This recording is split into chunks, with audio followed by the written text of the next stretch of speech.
एक बार गौतम बुद्ध अपने एक शिष्य के साथ जंगल के रास्ते कहीं जा रहे थे। ढलान पर से गुजरते समय अचानक शिष्य का पैर फिसला और वह तेजी से नीचे की ओर लुढ़कने लगा। वह खाई में गिरने ही वाला था कि तभी उसके हाथ में बांस का एक पौधा आ गया। उसने बांस के पौधे को मजबूती से पकड़ लिया और वह खाई में गिरने से बच गया। बांस धनुष की तरह मुड़ गया, लेकिन ना तो वह जमीन से उखड़ा और ना ही टूटा।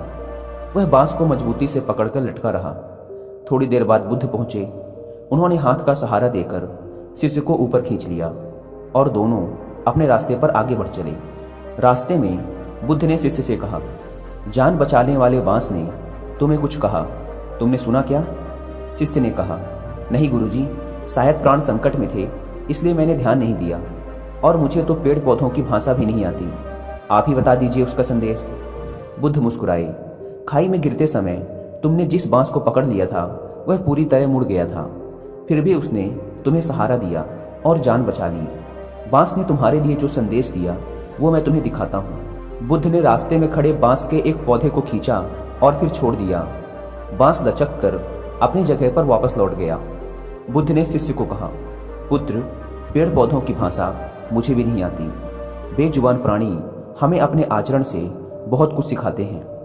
बुद्ध ने शिष्य से कहा, हमें बांस की इसी लचीलेपन की खूबी को अपनाना चाहिए। तेज हवाएं बांस के झुरमुट को झकझोर कर उखाड़ने की कोशिश करती हैं, लेकिन वह आगे पीछे डोलता मजबूती से धरती में जमा रहता है। बांस ने तुम्हारे लिए यही संदेश भेजा है कि जीवन में जब भी मुश्किल दौर आए तो थोड़ा झुक कर विनम्र बन जाना, लेकिन कभी टूटना नहीं, क्योंकि बुरा दौर निकलते ही तुम पुनः अपनी स्थिति में दोबारा पहुंच सकते हो। शिष्य बड़े गौर से बुद्ध की बात सुन रहा था। बुद्ध ने आगे कहा, बांस न केवल हर तनाव को झेल जाता है, बल्कि यह उस तनाव को अपनी शक्ति बना लेता है और दुगनी गति से ऊपर उठता है।